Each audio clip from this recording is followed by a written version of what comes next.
Well, hi, everybody. This is DearMamaSal, and it is Friday noon, so that means it is our skills broadcast. I want to apologize for being a couple of minutes late here. Comedy of errors. Life does that to us, doesn't it? You think you're perfectly on time, and then one by one things including the fact that I realized that my eyes are absolutely streaming and I'm really stuffed up, so my allergies are really playing up. So I thought it'd be a good idea to go and take an antihistamine. That caused me a little bit of delay. And then when I went to do the go live, I realized that the chat wasn't working, so I needed to then get onto a different stream. But life does that to us, and thank goodness that today's topic is about imperfection. I don't know about the rest of you, but I'm a pretty imperfect person. And sometimes life reminds me of that. But you know, what makes life is that we can accept that, and that we know that we are not perfect. And in fact, it isn't our imperfection, actually, that is our character in some ways. So I want to talk a lot about imperfection and things that have happened to me this week, and hopefully talk about some things that might have happened to you. And let's just see how we do with that. And just in the meantime, please forgive the dripping eyes and the stuffed nose. I have taken some antihistamine, so let's hope that it kicks in. And it was an extra strength one, so I hope it doesn't, send me to sleep in the middle of this. Right, let me give you an update. For those who don't know, let me just quickly do that update. We do 3 broadcasts a week. Unless there's something going on that I need to cancel one. But we do this one at lunchtime on a Friday, which is where we learn something, hopefully. Then we do one on Friday evening at 7 Pacific time, which is our Smile broadcast. And then we do a third one on Sunday at 3:30 in the afternoon, which we call our Soul Sunday. It's where we sort of calm everything down and try and get ourselves in the right sort of frame of mind for the coming week. Now, there's part of me that goes, I nearly did Soul Sunday today just because yesterday was such a, I want to use bad words here, but anyway, such a stressful day for me. And I actually got triggered. And for those of you who don't know what triggered is when you get upset enough that you start behaving in a way that is not the way you would like to behave. I don't wonder if any of you relate to that. Sometimes it can happen that you just get taken off your path, and when you get taken off the path, you react differently. It's a stress reaction rather than a Zen reaction, as I like to call it. So I don't mind admitting that I was pushed off my path yesterday. And the reason was that I had done everything that I could to get this negotiation on my new home done with a win-win attitude. Then this week I had a house inspection done, and as some of you know, I just want to get the inspection so you guys can see what it looks like. Hold on a second.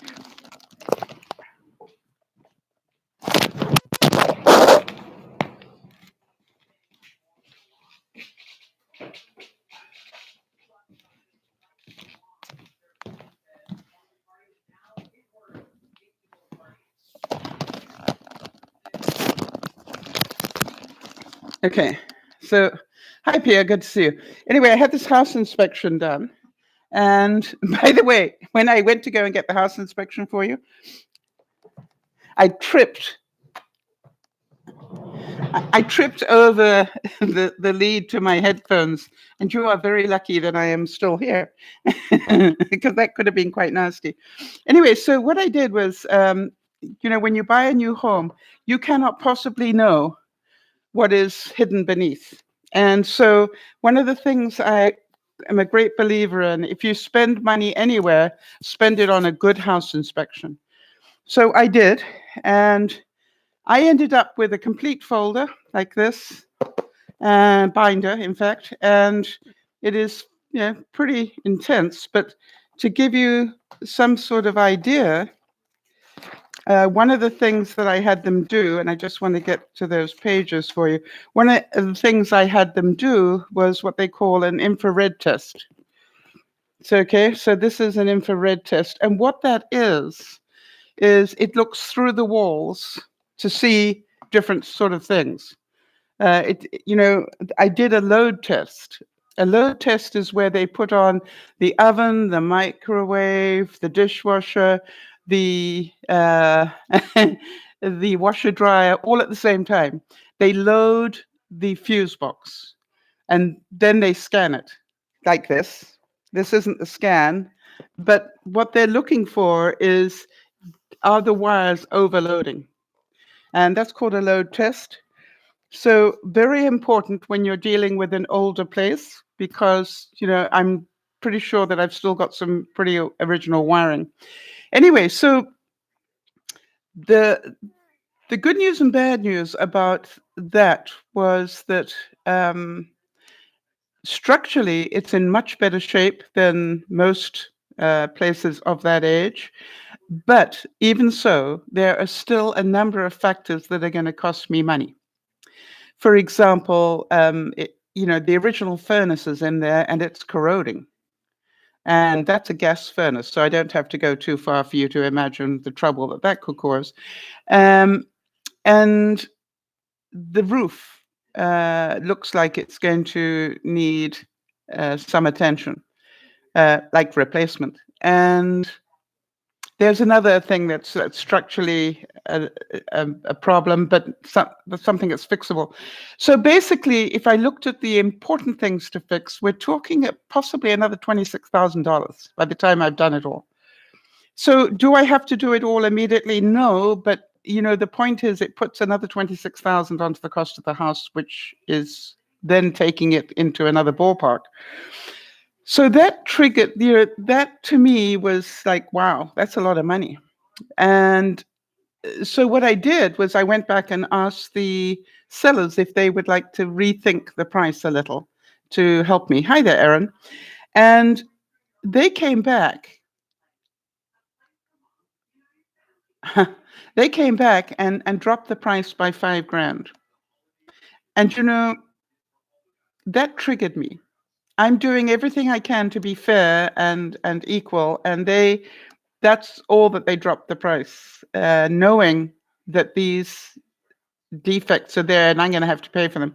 But it triggered me a lot. And I went into part of me that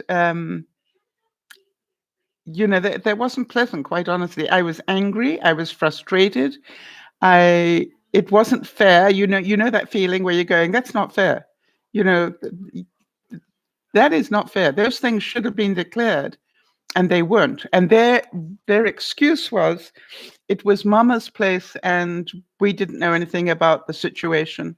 And I still say that is not true, because the children did the renovations.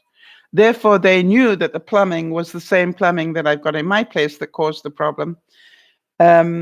There's no way you can redo the plumbing. If one of your family members happens to be a plumber, I want to add that, and not know that they had the old type plumbing system. So that messed with my brain. I want to say something else, but it messed with my brain. I don't mind admitting that. And I'm pretty sure some of you can imagine that. But then what really struck me as weird is, if they had just dropped it another $5, I would have been happy. But to only drop it $5 and not $10, for some reason, I thought was totally unfair. And some of you probably would agree with it.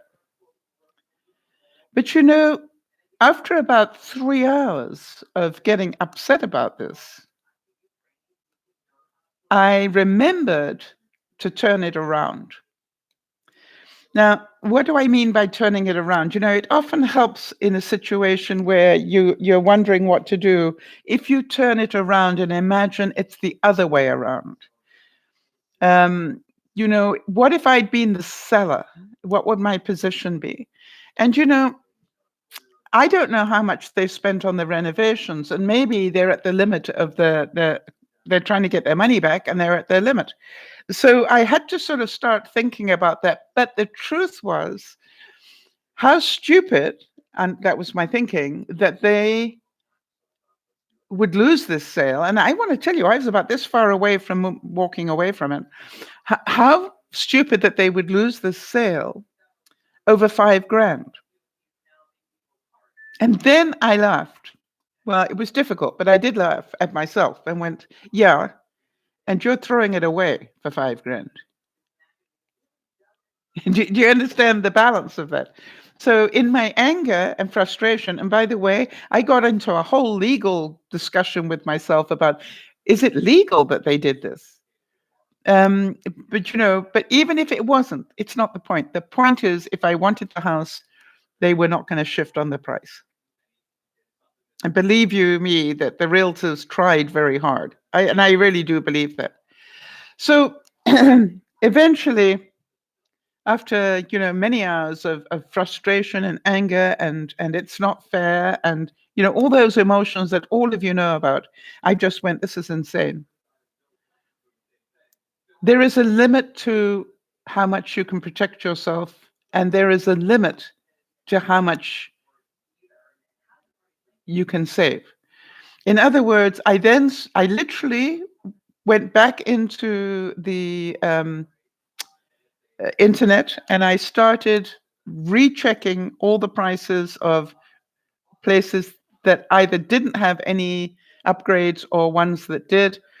And I literally started to see, what am I talking about? And starting to look at places that were, yes, 100,000 less, but guess what? No, none of the upgrades have been done. So, eventually I just went, you're going to have to change a little bit your quality of life to get those upgrades done. But hopefully you will have invested money into the place and that you will eventually get it back. Maybe not.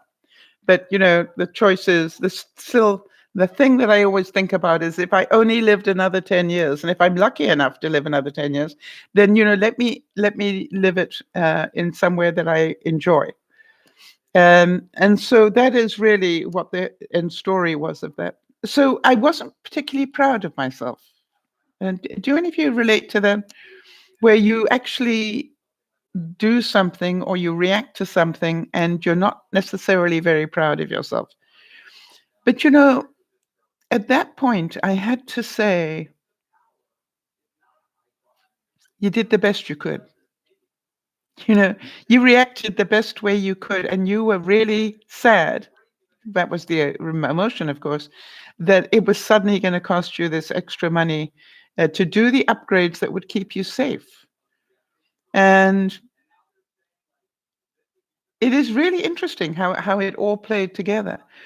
And so what I did after, I could have waited until later today to make the decision, but what I did was I said, okay, fine. Tell them that I accept their price, and I will remove the subjects that are protecting me at the moment. And then I put down a list of furniture I would like, but knowing that they don't have to agree to it. I just let it go. And what I did is I picked furniture that I probably am going to need to buy eventually for the new place. And, it was really interesting how I just let it go. And I, I'm looking at this wonderful star here that is on my tree, and the star says hope. And I hope that everything will be fine. And I hope that I made the right decision. I cannot possibly know. Except there is that part of me that always believes that everything is unfolding as it should. And that for some reason, this is the right move for me. And I will be happy if I make myself happy. Or I can be as miserable as sin if I want to spend the next 10 years muttering about what it costs me to get there. So I don't know about your life this week, but I wonder if any of you have in any way not been perfect. in the way you reacted to things or the way that you process things? And if so, I would ask you to do the same as I needed to do, which is to have a good look at it and know there's normally a reason that you get triggered. And if you can work out what the reason is, then you can process it better. For me, I felt that they should have known and probably did know, and that they covered it up. However, I can't prove that, and I could be wrong, right? It is just unlikely, but I could be wrong. And so part of the processing is not to stay on one position. You know, it's really important to see both sides of any story if you possibly can. And so my job in the next few days is to really scrub my mind of the negativity that was created by myself, that the negativity that I created, scrub my mind of that and just go, okay, fine, it's a beautiful home. Let me look forward to going there, and let me just do what needs to be done. I don't have to spend it all.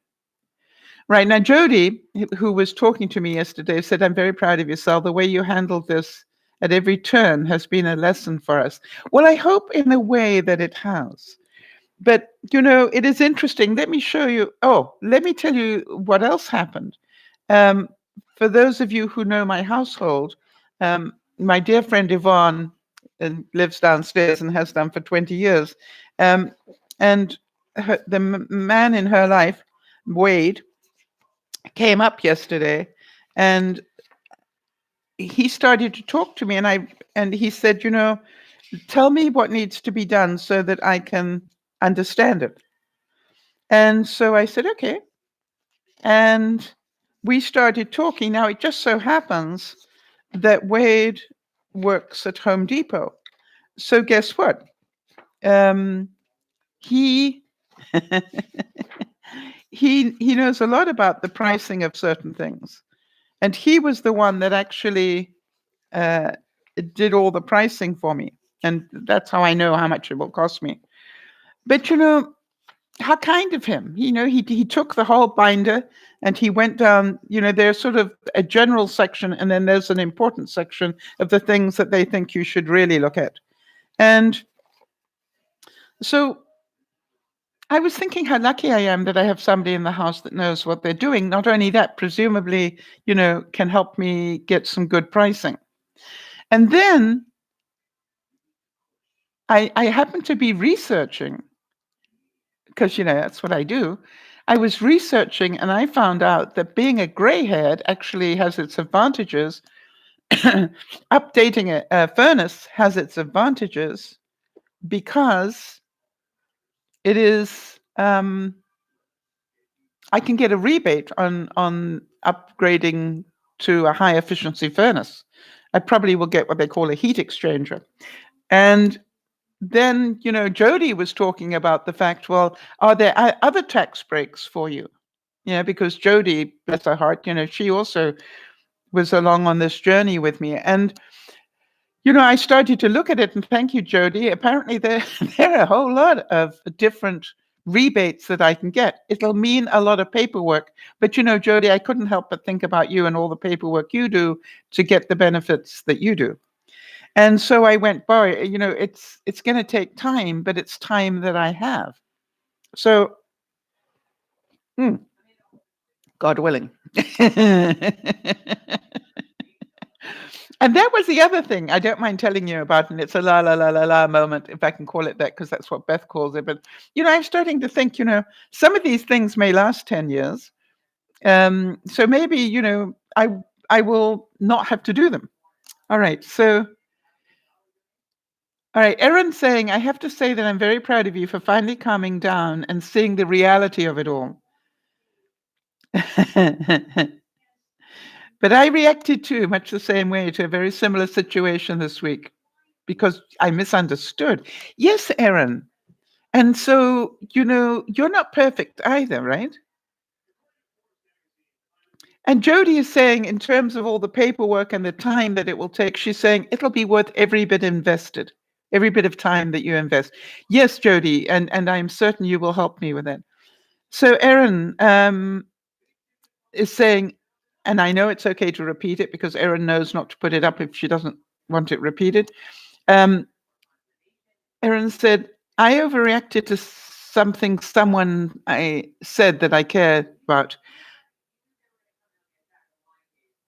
I thought they meant to hurt me. But actually, they were trying to make sure that she was being well taken care of.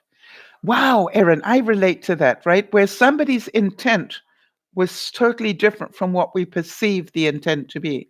Now, you see, Erin, I would agree with you. It was my perception that they had to know about the problem of the plumbing, for example. It's got that poly B plumbing, the same as mine has. So, that was karma, But I think that was probably exactly what it was, Erin, that triggered me, because I was so meticulous about making sure all that was documented in my disclosure, that I had poly B piping and that half of it had been redone, but the other half still needs to be redone. Even to the extent that my realtor said, I think you're telling them too much. And I said, I don't care. My integrity says I need to put it down because I don't want to get caught later. And so I think that was what the trigger was for me, if that makes sense to everybody. So, Erin, it sounds to me like you not only got into that problem, but you got yourself out of it by the time you're writing to me, because you said that you did react, and that was just yesterday. So the fact you can talk about it, you see, is the interesting thing to me. If you are already talking about it, it means that you have processed it. One of the things that I must tell you all is that we all behave badly. I don't care who you are. But how many of you spent most of your life trying to cover that up and pretending that you didn't? And blaming everybody else for your personal bad behavior. And, Erin, you're at a very vulnerable time. And, there's part of me that wants to say, you get a few passes here on overreacting to stuff just by virtue of the stress you're under. And maybe I can hear Jody saying, and so do you, Sal. But, the truth is, Erin, you and I both know, because we are smart, you and I both know that we are responsible for our behavior regardless of the stress we're under. Jody is saying, I was so good at playing the blame game. Yes, Jody. And isn't it interesting now that you can see that, again, I say it almost every broadcast, I am responsible for my behavior, not for anybody else's, but for mine. And just for a split second, for a couple of hours yesterday, after I think 6 months of holding it together, I had a moment. Actually, I've had one other moment in this process where I got angry, and when I thought I was being really nickel and dimed. And guess what? That's what I thought was happening again. Apparently, I've got a trigger about people nickel and diming me. I got to look at that. Haven't got to, but I choose to. So obviously there is a trust issue there for me somewhere. Do you understand that? If twice I've been triggered by the suspicion that I am being played financially, then the chances are I've got a good reason to be that concerned about it. Never mind. So my stuff, and I will look into it. Oh, Pia's saying, bless you. Pia, you're still fairly new, so okay if I repeat what you just said?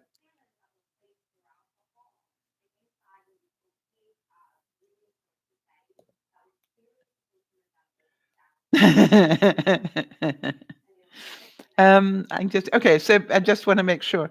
So Pia's saying, I used to play the game, but not anymore. I just had to live with a IDGAF attitude nowadays. And I'd like to just suggest that those initials stand for I don't give a you know what. Hi, Kimmy. Good to see you. So, no, I'm not at my new house. This is in my original house. Believe you me, I start moving in a couple of weeks, mid-January. As long as everything goes well today, I will start moving mid-January. And I probably, will literally start doing things like taking stuff over for the freezer and some of the less used clothes. I'm going to take a lot of stuff myself, just on a very quiet basis. It means that I've got to insure both houses at the same time. You've never seen this background because this is the other end of my dining room table. And actually, every Christmas, I normally turn it around so you can see the Christmas tree.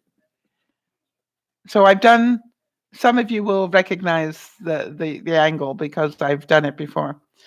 And that's my living room. And then that's the corner of my living room. And the plants I'm busy redoing. So, all right. So hang on a second. I've just got some, there we go. Let me see what Erin's saying. Wow. Erin's saying, I processed the situation as you did in a couple of hours, and I was able to see the reality of it because I remember who I was doing this with, all right, somebody who only had my best interests at heart. So I processed and apologized, and she understood, of course, because she knew I physically wasn't feeling too well. Yes, and I am pretty certain that my realtors, who heard me getting upset, and would have understood, the stress that I was under, and the fact that, $26,000 is a lot of money to me, and it will change. Having to find that money in my life will change my quality of life. All right, or it will reduce the amount of time that I can live independently.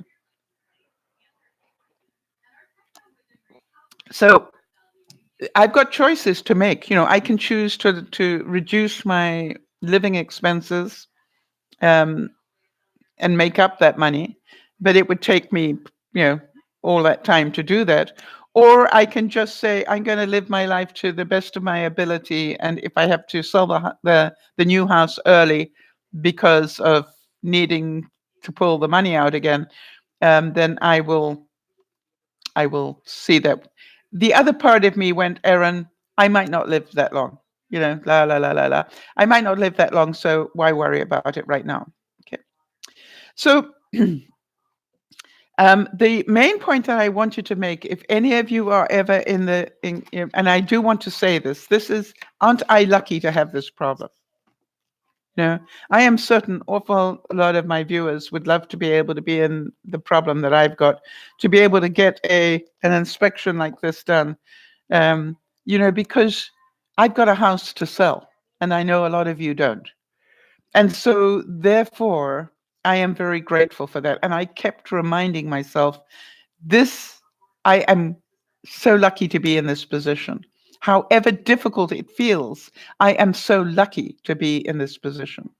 And, the other thing is we are days away from Christmas, and I am still, have not been able to sit down and concentrate on it because of all this other stuff. And one of the things, Erin, that I processed was, Sal, just go ahead and do it. Get on with Christmas and your life. How many of you can relate to that?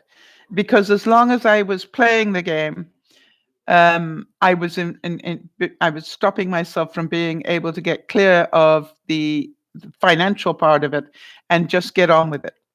And I need to get on with my life. I've been in this process for too long. 6 months of having my life tied up in selling houses and trying to buy a new one, is a lot of my life at my age, right? And so my attitude was, get it done, hope that everything will work out brilliantly. By the way, do I think that I have done more than my fair share of what they call due diligence?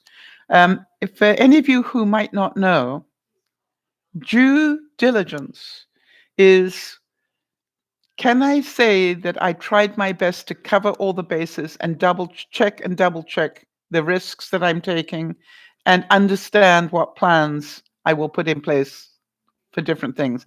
That's called due diligence, all right? That I really checked things out. I think I've done more than my fair share, quite honestly. All right, Erin's saying, Sal, you're going to live forever. Even if we have to freeze you, you will live forever because nobody else is Dear Mama Sal. Ah. And Kimmy's saying, all right, so Kimmy's saying, I am thinking about the what ifs and how I'm going to pay if I end up by myself in the future. Well, guess what? You're right. The whole thing that I keep reminding everybody is that if you want to be happy, make some plans. But Kimmy, we don't know that there is a future. All right. We don't know that 10 years from now we will still be alive. We don't know that tomorrow we will still be alive. I know it's a la la la la la moment, but it's like we don't really know. So I don't know. Maybe I'll start playing the lottery. Maybe. you know, maybe I will start learning how to buy and sell things online. All right. So Erin's saying, right, get on with your life. Yes, is why I'm here and not back at the big place, because I still have the urge to go back there, but I know it's not moving me forward. Yes. And Erin, this is the whole thing. All right. That is a choice that we get to make to some degree. Now, luckily, you managed to get to a healthier place. The most important thing, when you told me about the place that you had moved to, and I heard it didn't have windows or proper windows for you or daylight. One of the things, Erin, that I kept saying to my realtors was, I need light. All right. I need light. And the reason is because I find daylight makes me happy. How about the rest of you? And I can take vitamin D every day, which I do, because I found that one of the ways I managed to stay out of depression was to take vitamin D every day. I have to say that it was one of the things I did for myself, that I didn't realize how important vitamin D was for me, and especially because I had lived so much time in Africa where there is so much light. And so, I knew that light was so important to me. And as you all know, the place that I'm going to, I'm probably going to have way too much light, because one of the things that struck me, and it's amazing how your mind works, which is, yikes, I got so much light because the bedroom has double patio doors, the flex room has double patio doors, and then two big 3-section type window bays as well. And then, of course, that part of me that's financially driven goes, and think how much heat is going to escape out of there. And I went, yeah, but, winter doesn't last that long.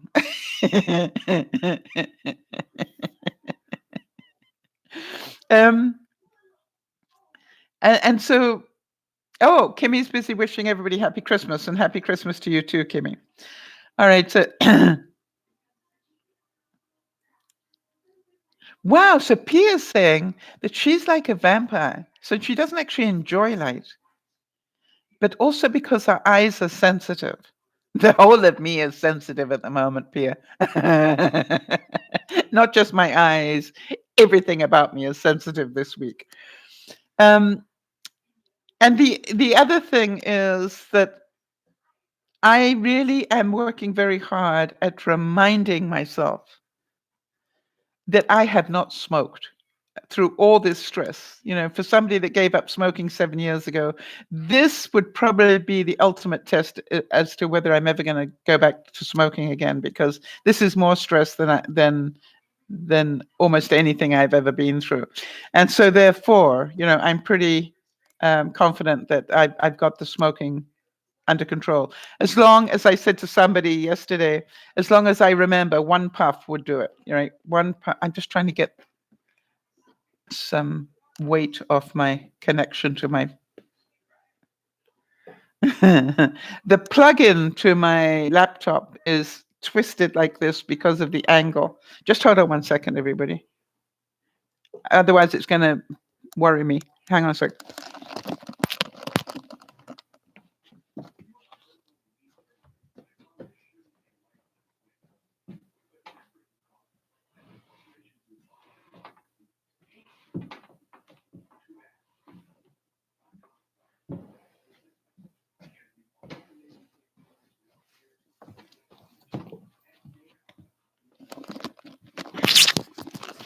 Okay, that's much better. Let me try and explain what was happening. Because, you know, I know, but you didn't. All right, so I'm sitting at the dining room table, and I am at this end here, and I've got my laptop here on a box, but the lead was going along here like this, and then into a wall socket over here. Now, the problem was the weight. You know, they have those sort of converter boxes on them. The weight of that converter box was pulling at this connection to my computer. And so what I went and did was to move a chair and put this thing on a chair so it's holding the weight. Does that make sense? So now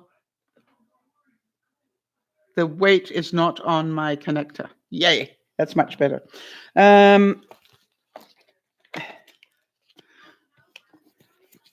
Okay, now then, let me see what happened here. Kimmy's saying, very true. I have big windows in my house. Yes, but you know, I'm aware of that. I've got, you know, that's the price I pay. Do I want daylight? And if I do, that's the price I'm going to pay. So I'm still happy so far. I'm just going to work out how I'm going to earn some money. That's my next goal, is to work out. I'm going to learn how to, you know, make some money quietly. So Pia saying, did I quit cold turkey? No, Pia, I have to tell you, I tried everything that they have ever made to help me stop smoking. I'm not joking. Throughout my life, anytime they came up with something new that would help you stop smoking, I tried it, from Wellbutrin to the patch to the, you know, you name it. I had, what do they call it? Hypnotherapy, you know, you name it, whatever they had, I tried it. So I knew I wanted to quit. I just couldn't find a way to do it. And you know, the interesting thing, Pia, is Juliana was born. For those of you who know Benji and Judy, Juliana was born, and 2 months later, they moved into their new house. And in January, they invited me down to meet Juliana and to and to see the new house. And Pierre, I don't mind telling you, something clicked in my brain. And I spent a week sanitizing all the clothes that I wanted to take. I washed them and immediately put them into plastic so they could not get contaminated with smoke. I took my suitcases and I scrubbed them on the outside, and I put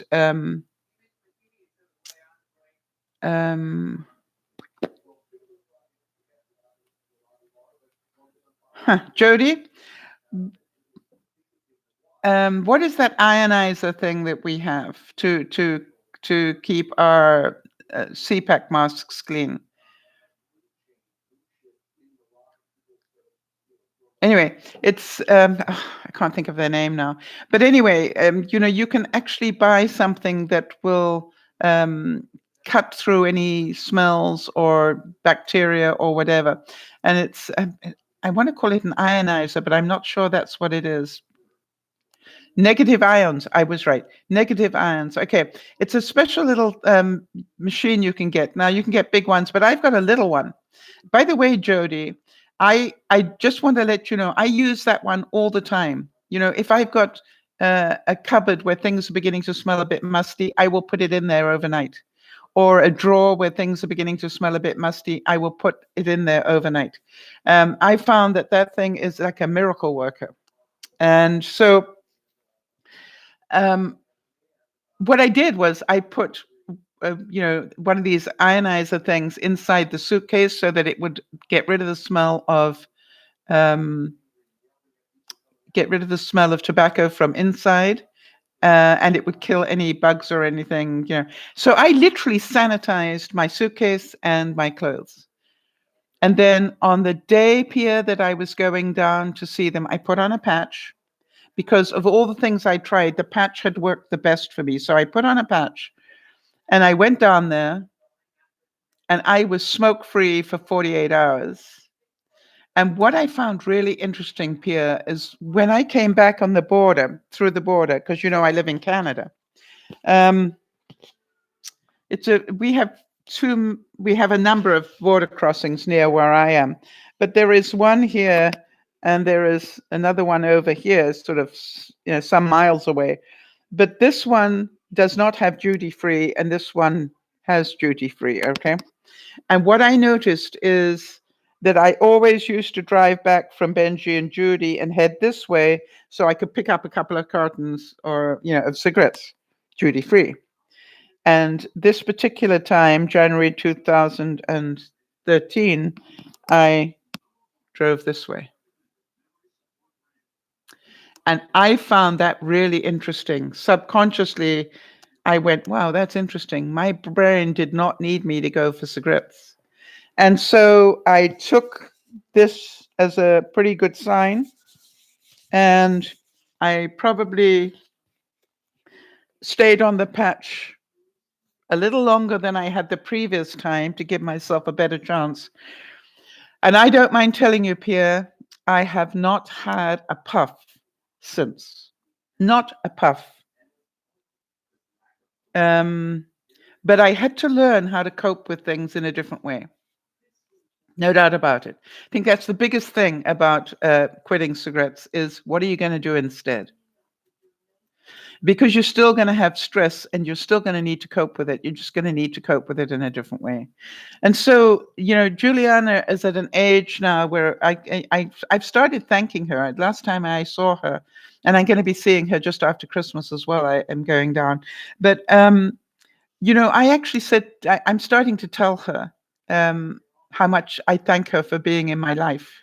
Because of her, I quit smoking for good. And she doesn't probably get it yet, but I'm going to keep reminding her that the reason I feel so attached to her is because she was my motivation. So I don't know if you're smoking now, Pia, or somebody who is. But one of the things I have to give Benji credit for, funny enough, was that obviously he didn't like it that I smoked. You know what a health freak he is. But he never said to me,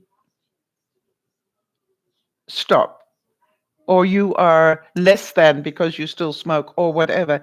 He always said to me, and I've reminded him about it many times, he always said to me, you know something, Mum? He calls me Mum, even though I'm not. He said, you know something, Mum? He said, you are such a strong person, and I know that when you are ready, you will quit. I know you will quit when you're ready. I have no doubt in my mind.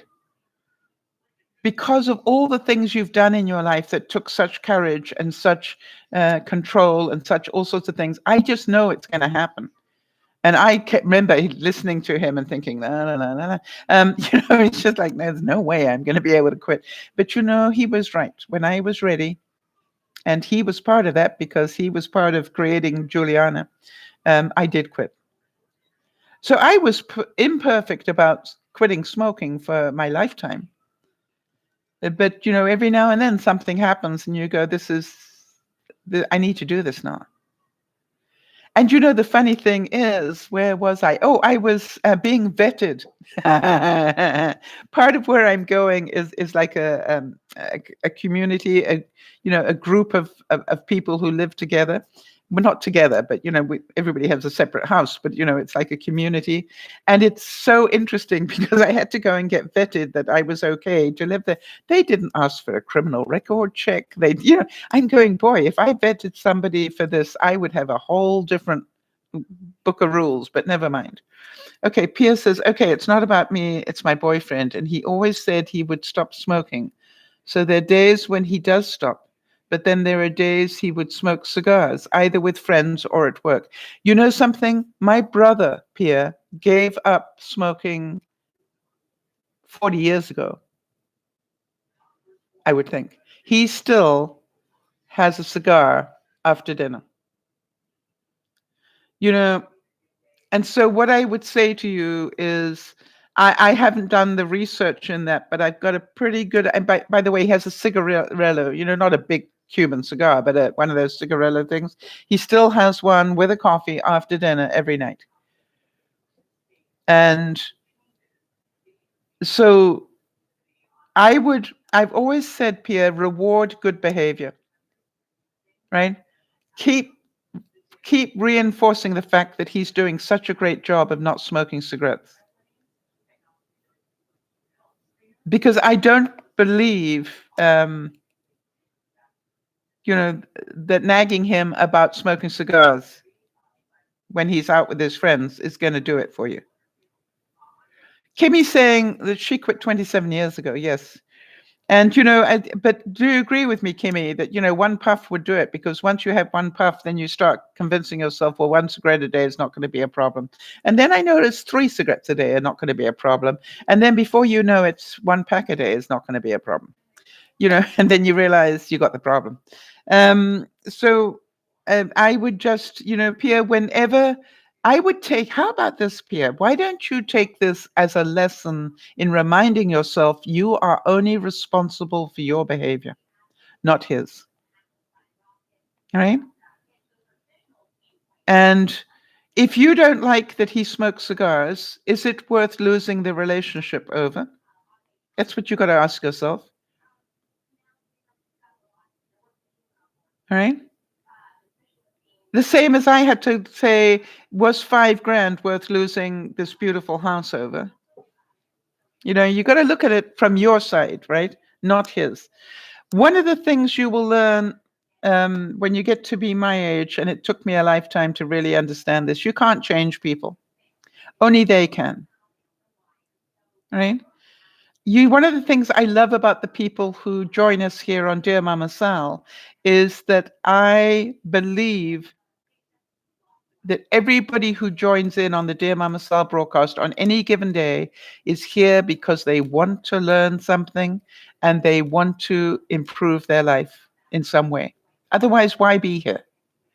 Kimmy's saying she would never start again. I hate the smell. Well, funny enough, I can tolerate the smell. What I was going to say is when I went to go and get vetted, Kimmy, the first smell I got from the lady who was vetting me was she was a smoker.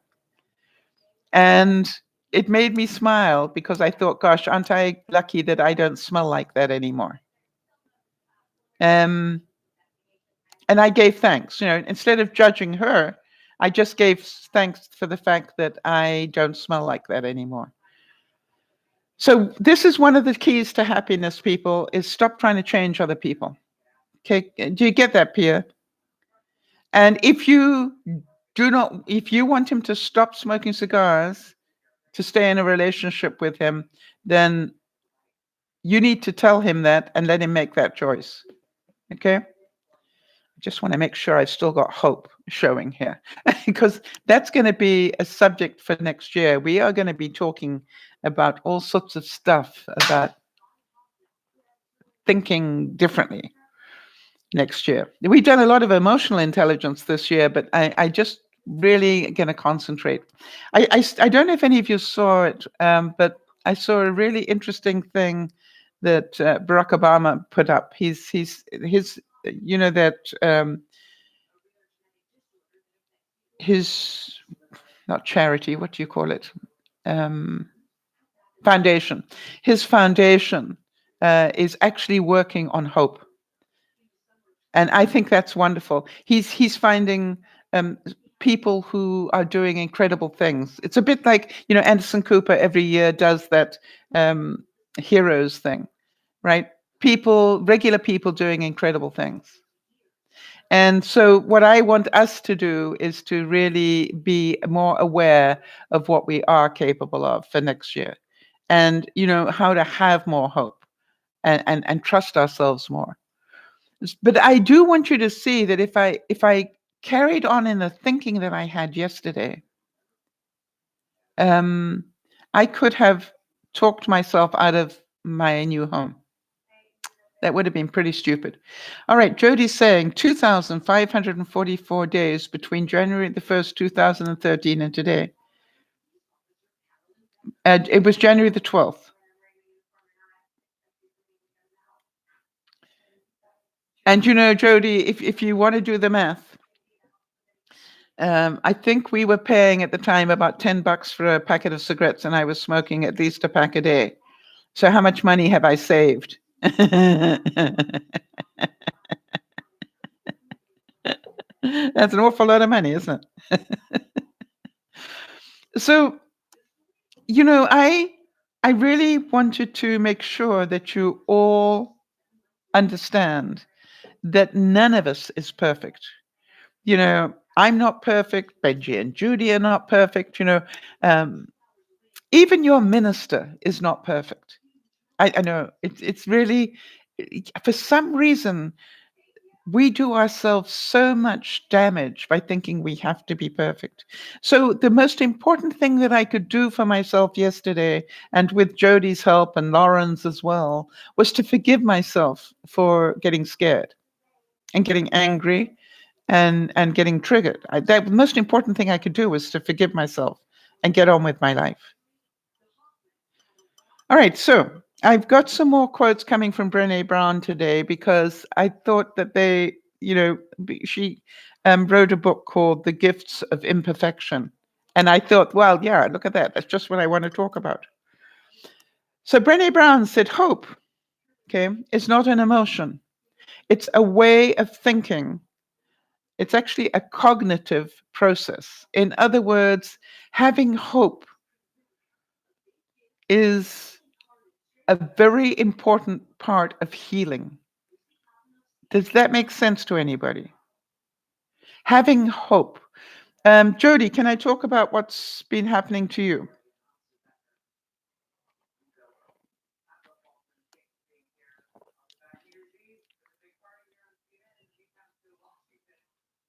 And okay, if you want to pass on that, okay. So some of you know that Jody suffers from something called lymphedema. And Jody, if you'd like to write that out for people who don't know how that's spelled. Lymphedema basically is your lymph nodes. You have them here. You have them. I think you have some near your ears. Definitely have them under your armpits, and so forth. Now, they control fluid in your body in some ways. But what happens when you get lymphedema is you start retaining the fluid. Now, some of you know that I suffer from that to some degree. I get puffy, and I'm from water retention. You can probably see it. So that is, I think, in a way, Jody, I think that is a mild, form.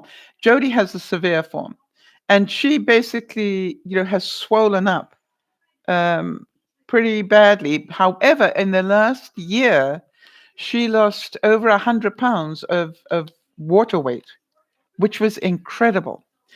What she is telling me is that for some reason she feels it is reversing, that she's putting that water back on again, or liquid. Jody, just correct me where I'm not getting this right, please, just so that I can make sure I tell your story properly. So do you think that is a bit scary for Jody, who is already eating all the right things, who's fasting, he's doing everything she knows how to make sure that she gives her body the best chance and she can stay hopeful, that she is improving. And suddenly she's not. Well, hello. Um, that could be a blip, or it could be something more serious.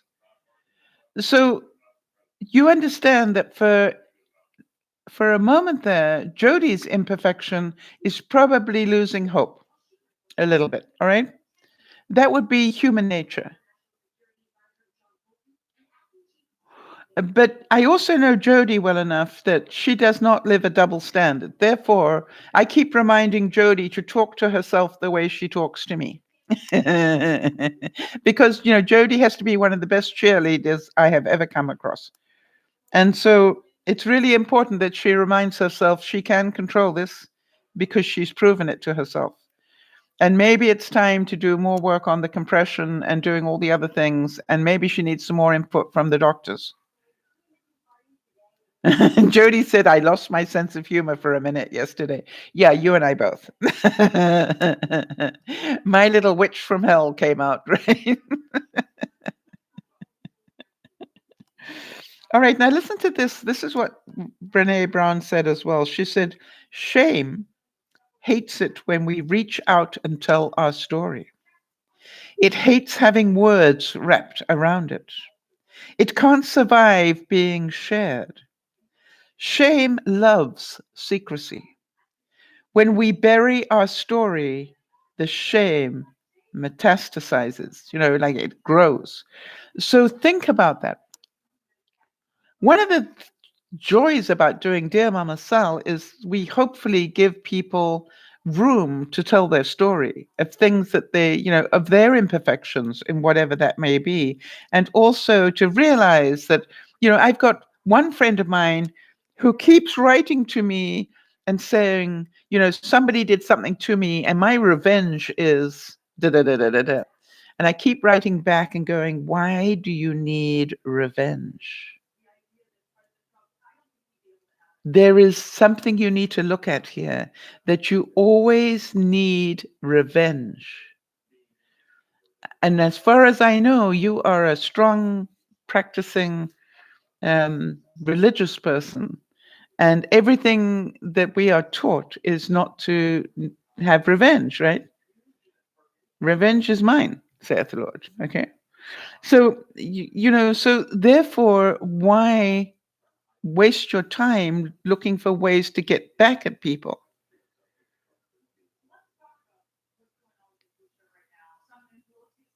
Right. Now, Kimmy's saying about the lymphoderma, she said she had it once and wore the compression socks, and she thinks it's under control. She also cut down on salt. I want to tell you, Kimmy, Jody has cut down on so many things. It is amazing.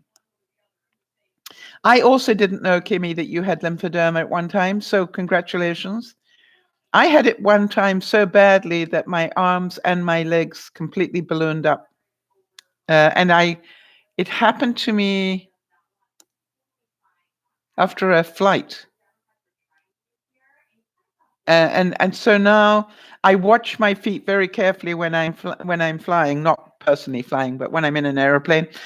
I've given up trying to fly myself. It's a bit difficult.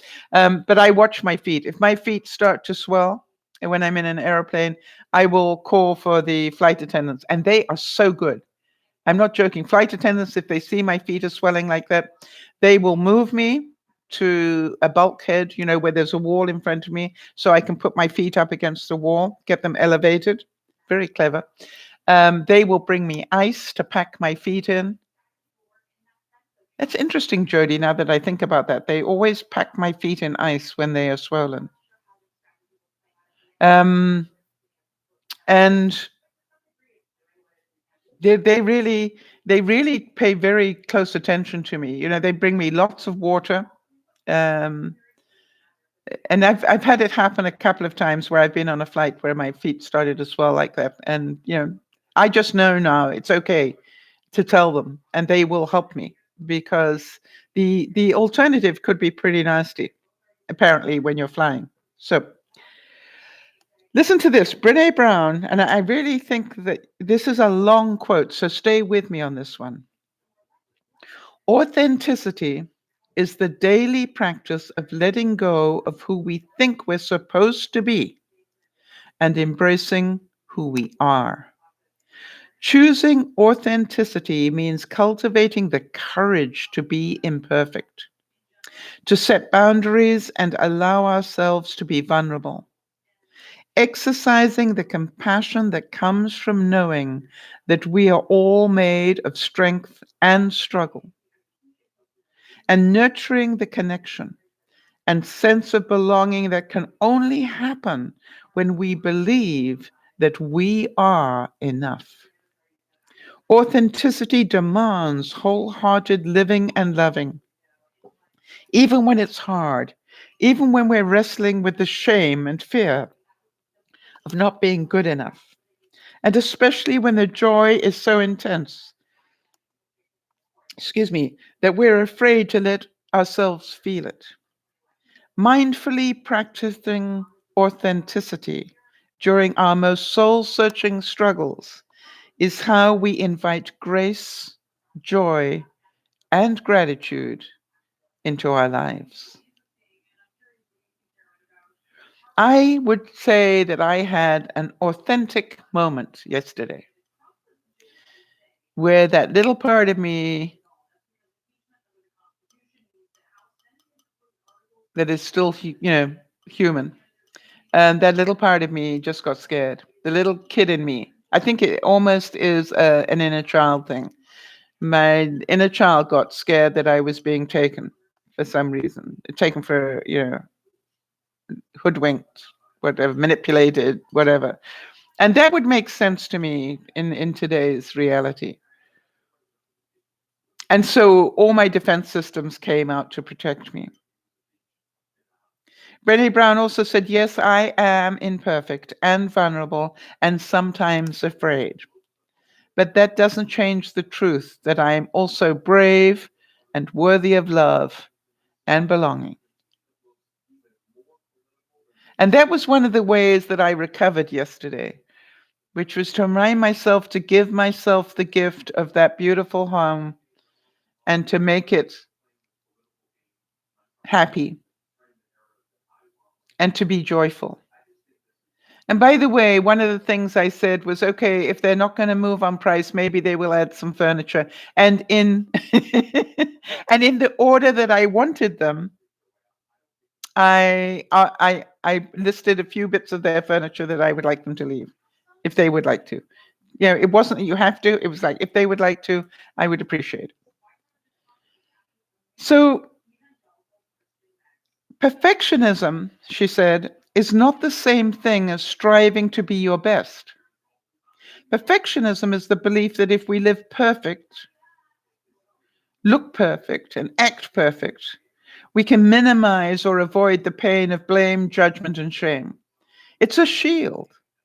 It's a 20-ton shield that we lug around thinking we will protect ourselves, when in fact it is the thing that's really preventing us from flight. How many of you can feel that since you've I'm wondering, Jody, because I've seen you do incredible changes, Jody, in your thinking. Do you feel that since you've let go of trying to convince me that you're perfect, when you can now tell me that, you did something that wasn't so perfect, is that a freedom?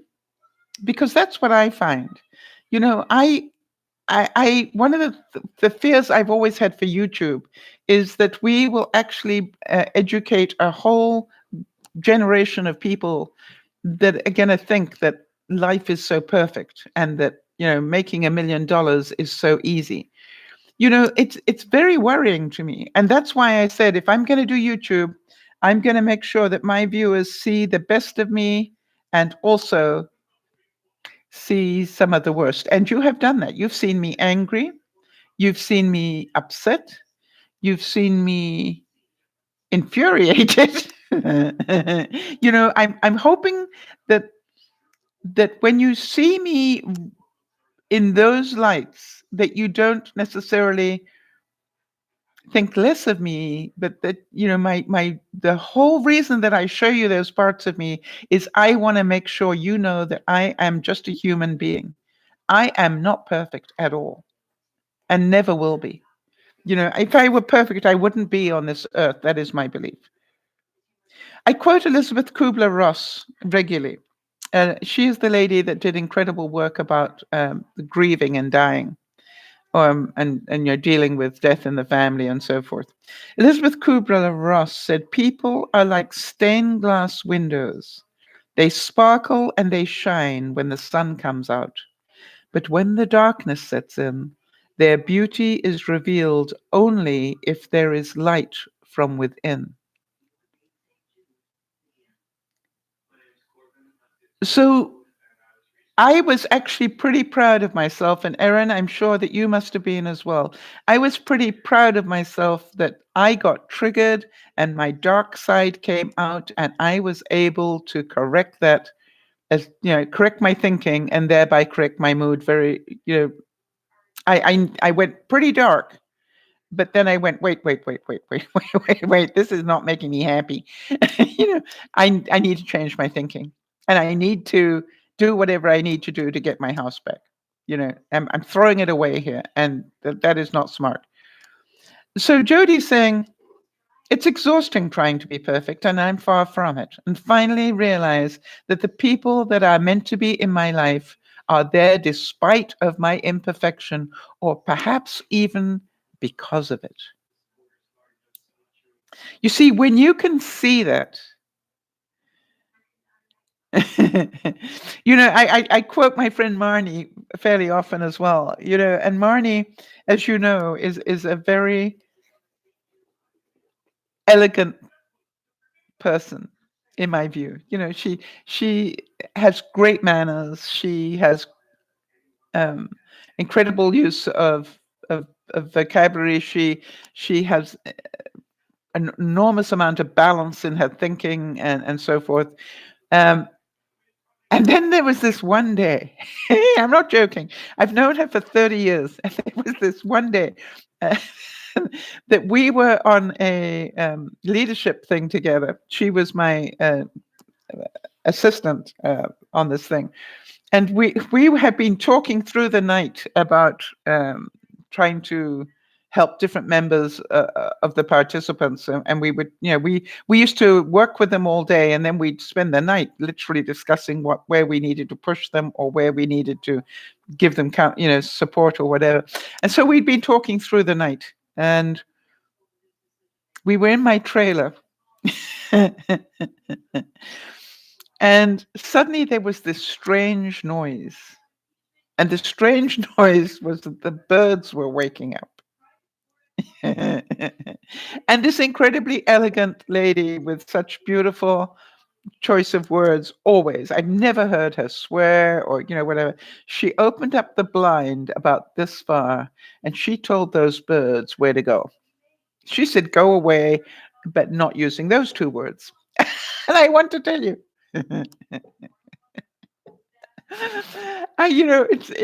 it was so out of character for her that it just, you can tell that, 30 years later, I probably 20 years later since that happened, but, I'm still laughing about it. And in fact, I was writing to her this week about something, and I just keep reminding her, how could I not love the person who can tell birds where to go, at 4 o'clock in the morning or whatever time they woke up.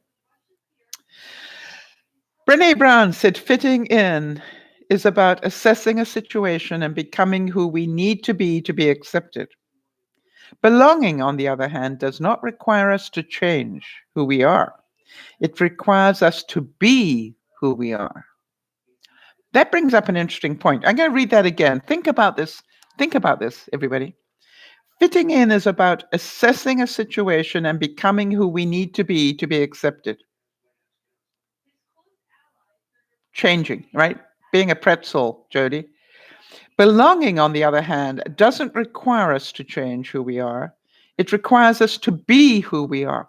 Now, the reason I find that interesting is I could feel it happening when I went to go to get vetted, because the place I went to go to get vetted, um, they have a coffee morning, a social thing, every Monday, Wednesday, and Friday at 10 o'clock in the morning. And I said, what unfortunate timing, as I don't normally wake up until then. Um, anyway, but I was talking to a couple of the members and having coffee. And I said, it's interesting that there are just two of you here out of all the people that live here.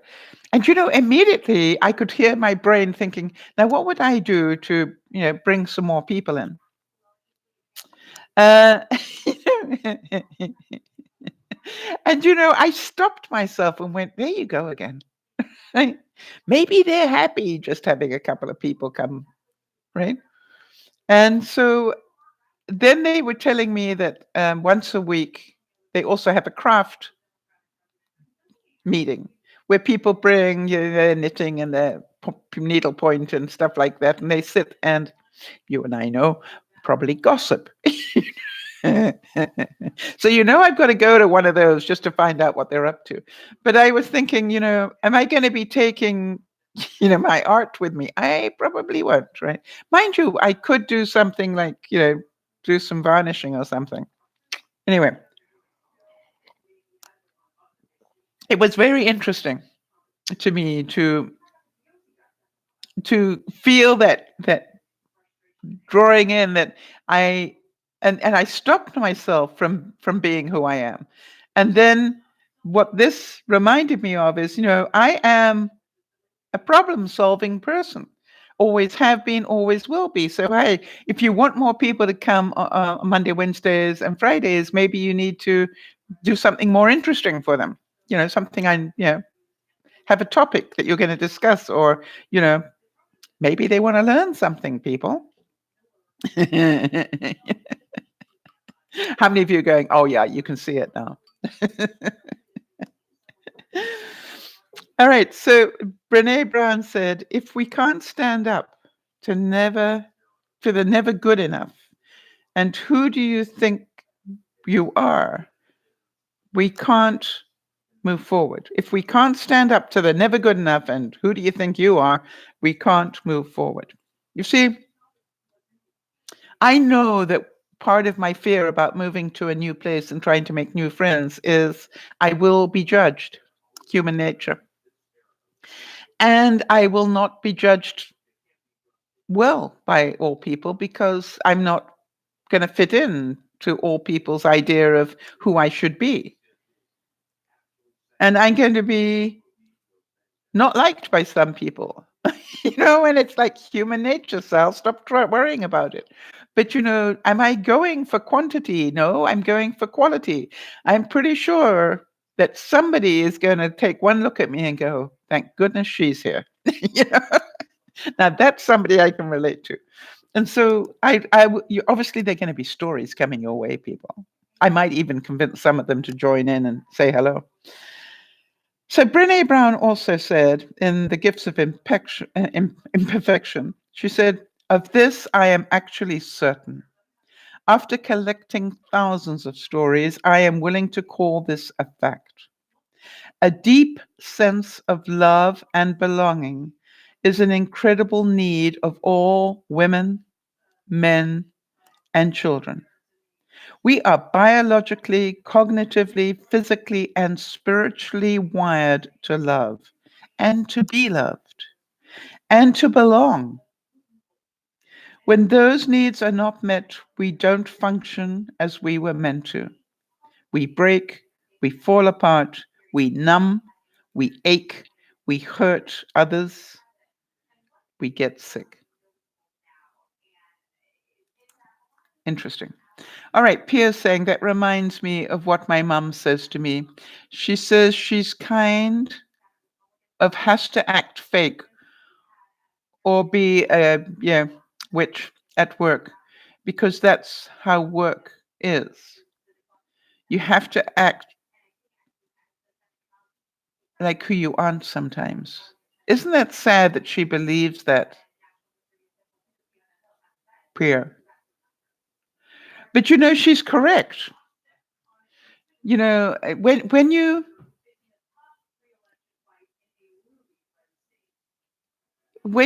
you see her next time, give her a hug and ask her how she copes with it.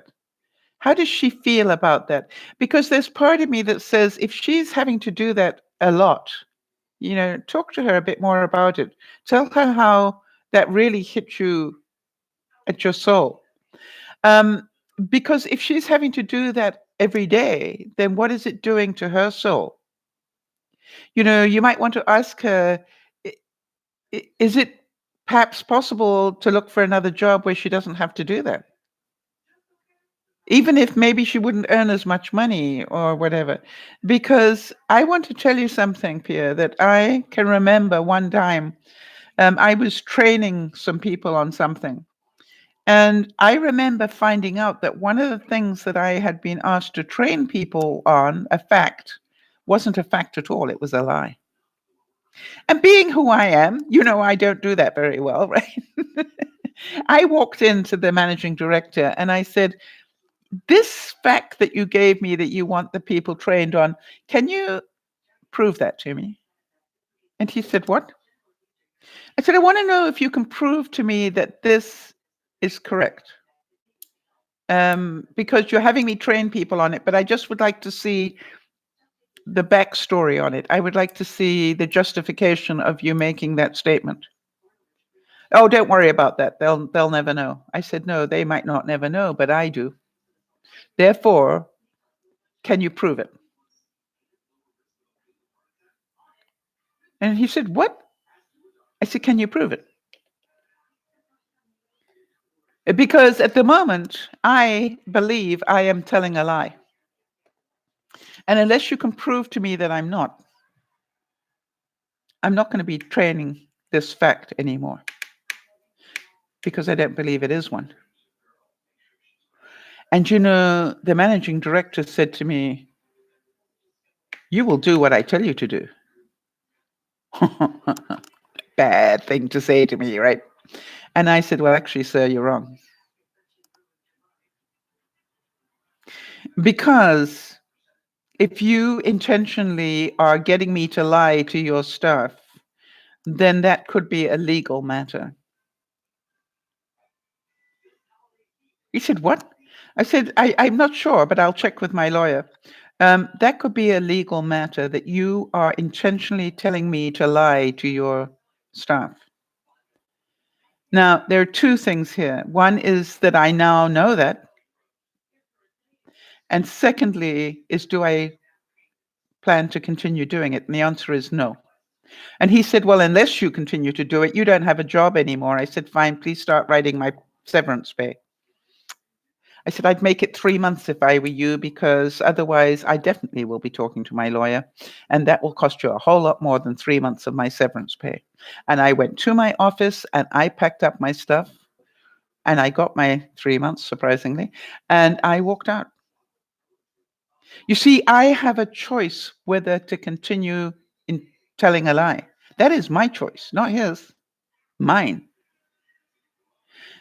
So, Pierre, you understand what I'm saying? That, if your mom is being forced to change who she is to fit into a job, maybe it's the wrong job.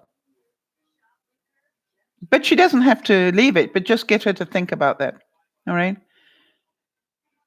So to me, it's really important that you understand. I've had that happen to me so many different ways in my lifetime, where people have said to me, you know, "Because I'm paying you this much money."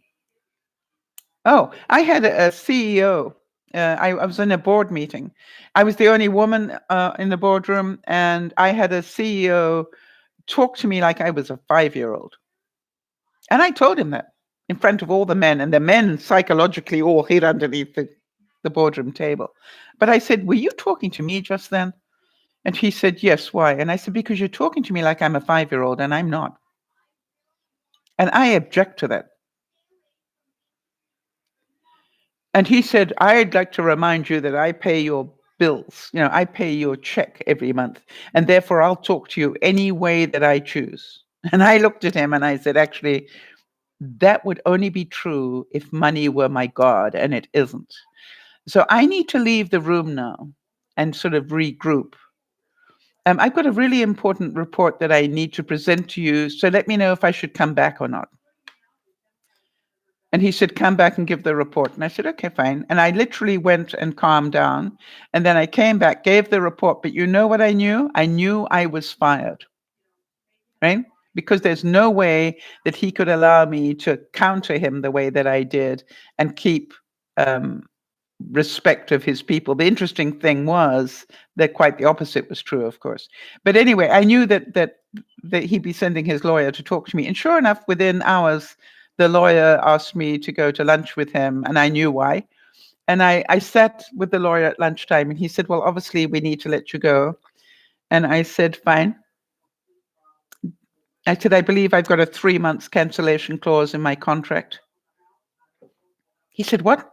I said, I believe I've got a 3-month cancellation clause in my contract. And he said, no, we're firing you for cause. You were rude to the CEO. I said, no, I wasn't. I wasn't rude. I merely told him that I would not accept being talked to like I was a 5-year-old. That's not being rude, it's fact. And as a human being, I have the right to set down that boundary. And I said, and as a lawyer, I just want to ask you a question. Do you want me discussing that in court? Because you know I will. Or would you like me to take that to the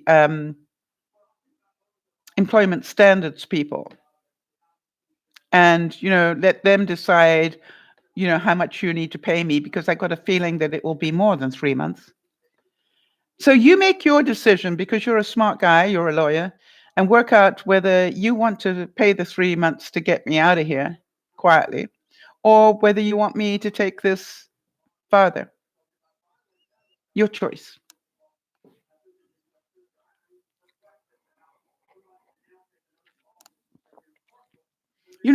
So to me, it is really important that you understand that we are responsible for the way we get treated. All right.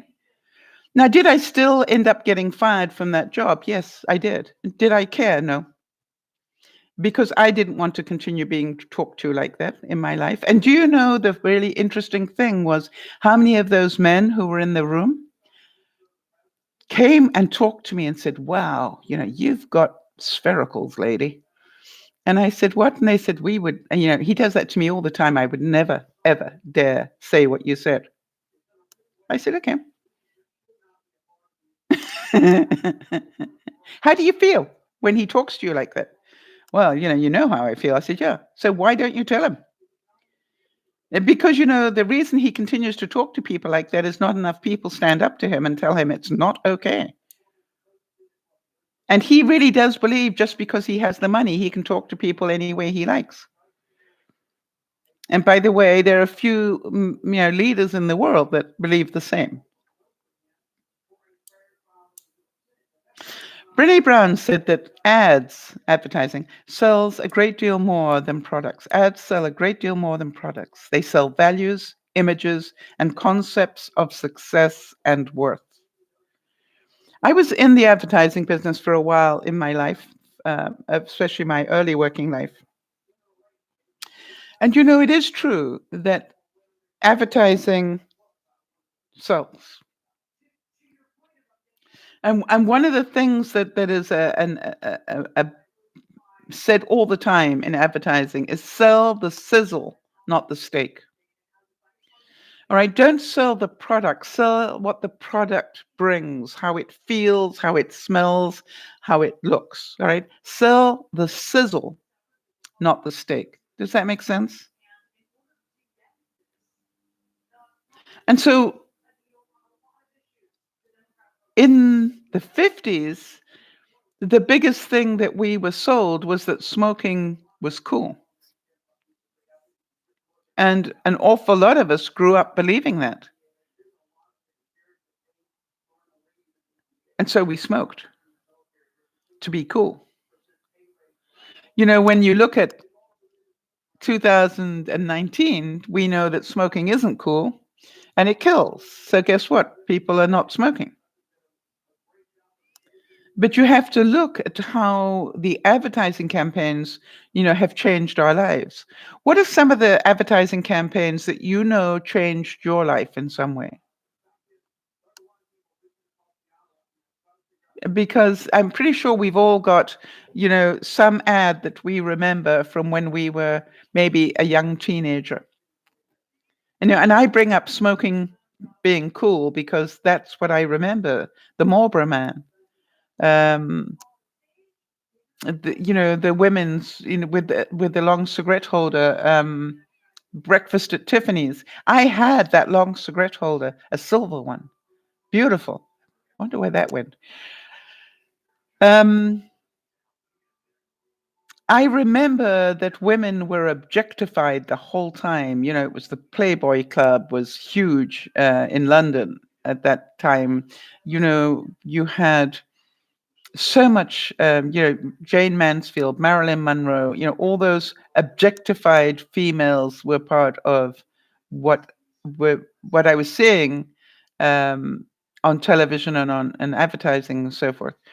So you really did believe that that's what you were meant to do. What about all the happy families that you saw? All right. Um, What about all the love stories you saw? Rock Hudson and Doris Day. Well, there was an interesting thing. I remember being so incredibly angry when I found out that Rock Hudson was gay, not because he was gay, but that he had sold the lie for so long. Because so many of us grew up believing that Rock Hudson and Doris Day, were the epitome of what you needed to grow up and be. And then you found out, no, that was a lie. They were acting.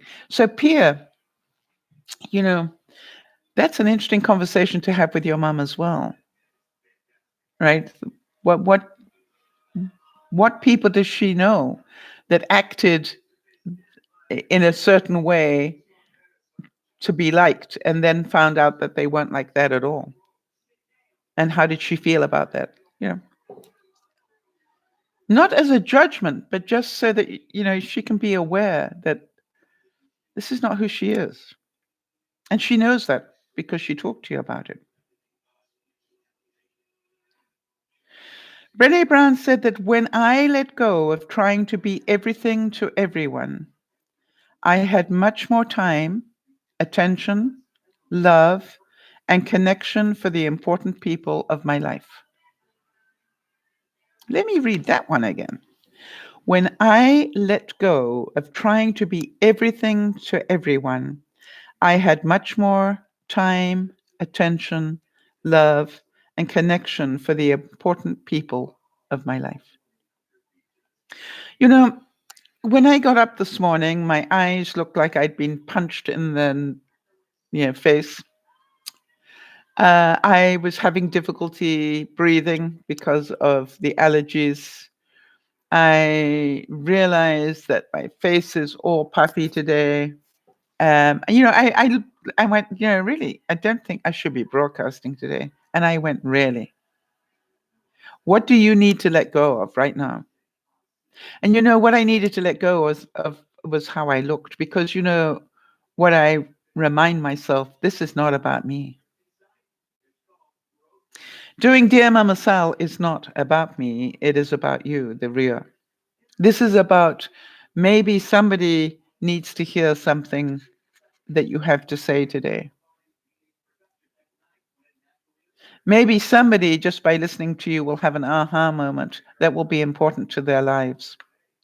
And so you understand, I need to let go of how I think I look and just go and do the job. So, and I've got mascara sitting up there, I notice now. Pretty imperfect. And so, if I have said anything already today that is important to you, let me know, because then I will know it was worth doing it regardless, that it was worth not worrying about how I looked and just do what I love to do, which is to share information. And sometimes we need to remember that it is in our vulnerability, all right? And that's what we've been talking about. It is in our vulnerability that is our character.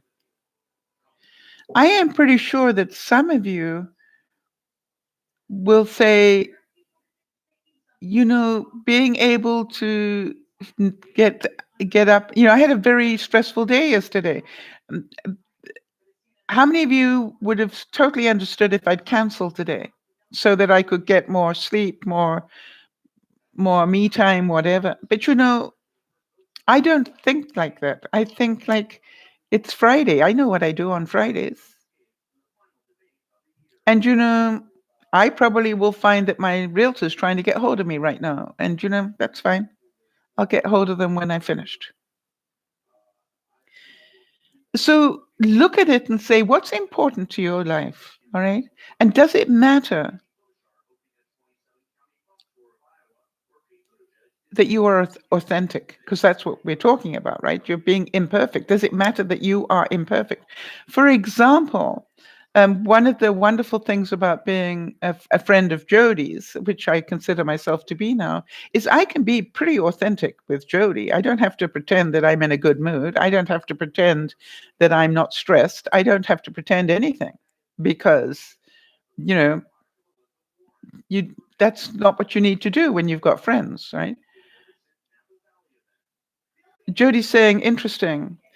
Your thought Interesting your thoughts on that, because my first reaction when I saw your smiling face was to feel so grateful for you, and my heart smiled. You're a little biased, Jodie, but I love you for it. So I look at it and go, do I do the broadcast, for selfish reasons? It's like, yeah, when you think about it, I get joy out of helping people. And I never know what it is that's going to help. You see, one of the interesting things was I had no idea what I was going to use as a subject for today. And Jodie knows this because we've discussed it before, but I literally don't worry too much because I know by the time I wake up on Friday morning, I will be given the topic, either through what's been happening in my life or, whatever. I just know that the topic is there. I just haven't seen it yet. And I literally woke up late this morning as well. And I'm going, oh, that's good. I've woken up late and I still don't know the subject for today. And I looked at myself and everything else and I went, okay, so what is the universe telling me? And I'm going that it's okay to be imperfect. It's okay to wake up late and not know what the subject is, because you will by the time you switch on the switch. Some of you probably are not perfect about your Christmas presents. Like me, you probably haven't finished buying, wrapping, or doing anything. Now, I was perfectly on track until this house thing got in my way. And I know that had to be more important. But, it's like, do I know that everybody will get their presents? They might not be perfectly wrapped, but they'll get their presents. I know that I will go shopping at the best possible time at Christmas time, which is go shopping after 9 o'clock at night. And you can walk through Walmart or wherever you're going without any problems at all. Go shopping after the children have gone to bed. Half the world will have to stay home to look after the children. Think about that. Erin is saying, let me remind you something, lady.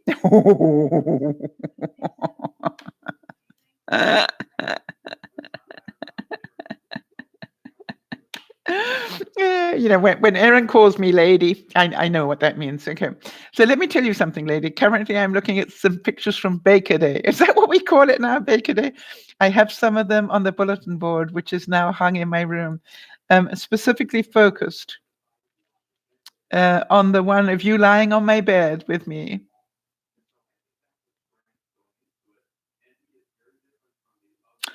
So you think of that now and remember, and I remember everything you say touches somebody.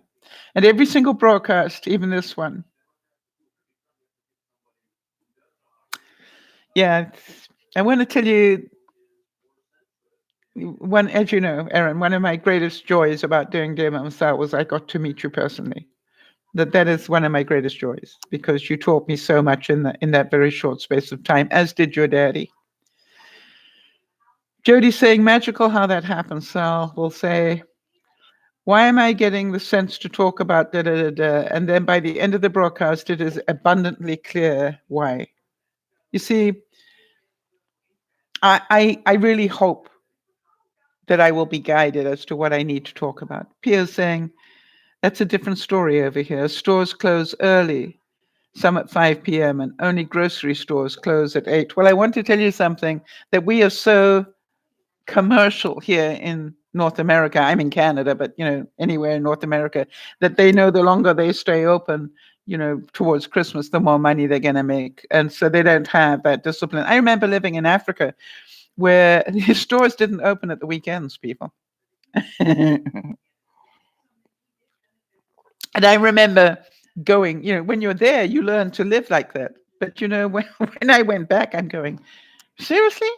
They don't open at weekends anymore. Still? A little bit of a judgment from my side.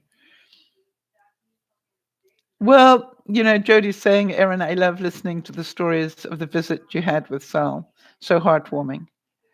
I want to tell you, as I said, when I look back on my Dear Mama Sal life, lying on Erin's bed so I could talk to her face to face rather than talk down to her.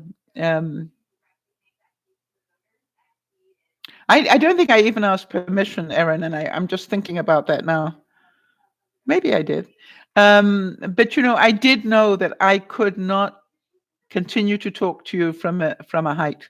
I needed to lie down and talk to you eyeball to eyeball, because I needed you to feel that. So, and it's stuck in my heart ever since. That's interesting. Erin's saying, I'm guessing that you have seen the videos too, Jody. I'll send you the picture I'm talking about if you would like to see it. Isn't that cute? Yeah, I'd like to see it too.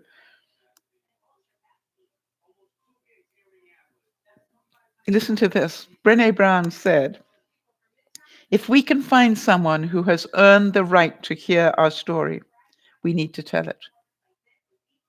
Shame loses power when it is spoken, and in this way, we need to cultivate our story to let go of shame. And we need to develop shame resistance in order to cultivate our story. So how many of you know that you have been ashamed of your imperfection? You have been ashamed maybe that you've got a bit of a temper in you.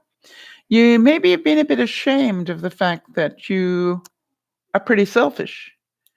Maybe you're a bit ashamed that you can't do enough for everybody that you want to do things for. Maybe you find that it's a bad thing. And yet, as you learn more and more about being happy, you will learn more and more about the fact that part of part of our mission is to open up our lives enough to give ourselves time to look after ourselves so that we can look after others. Not that we look after others. All right? Not that we look after others and not look after ourselves. I close almost every video that I do with the words, remember to look after one another, but please, please, please, remember to first look after yourself. Now, I know I haven't been doing as many vlogs as I used to, and one of the things I'm looking forward to is to be able to have that ability to do that again. And, part of me was a bit ashamed about the fact that I have let that go. And I had to forgive myself and say, Sal, maybe other people can live their full lives and still do videos every day, but you cannot do that right now. And you need to let that go. And I've let it go for the year.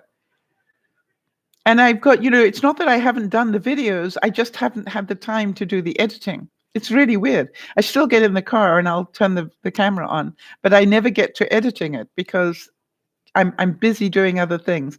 And to be honest, It is more important that I do other things at the moment. So I am looking forward to getting my life back in balance enough that I can spend that time editing regular vlogs and do more experiments in the kitchen. I did one yesterday. Can't remember what it was. I know what I've got. I've got about 5 or 6 avocado shells, after I've eaten the avocado, that I left in the fridge to dry. Anybody know why? It's my tip for the day. And I want to do a video around it. For those of you who've ever heard of Carl Jung, that's Jung, Carl Jung. Brené Brown's talking about him. She said, in Jungian circles, shame is often referred to as the swampland of the soul. I am not suggesting that we wade into the swamp and set up camp. I've done that, and I can tell you that the swampland of the soul is an important place to visit. But you would not want to live there. What I am proposing is that we learn to wade through it. We need to see that standing on the shore and catastrophizing about what could happen if we talked honestly about our fears is actually more painful than grabbing the hand of a trusted companion and crossing the swamp. And most importantly, we need to learn why constantly trying to maintain our footing on the shifting shore as we gaze across to the other side of the swamp, where our worthiness waits for us, is much harder work than trudging across. Right? Think about that. That, covering up our fear is actually more painful than admitting it. Covering up our anger is actually more painful than just having an anger moment. I had an angry moment yesterday.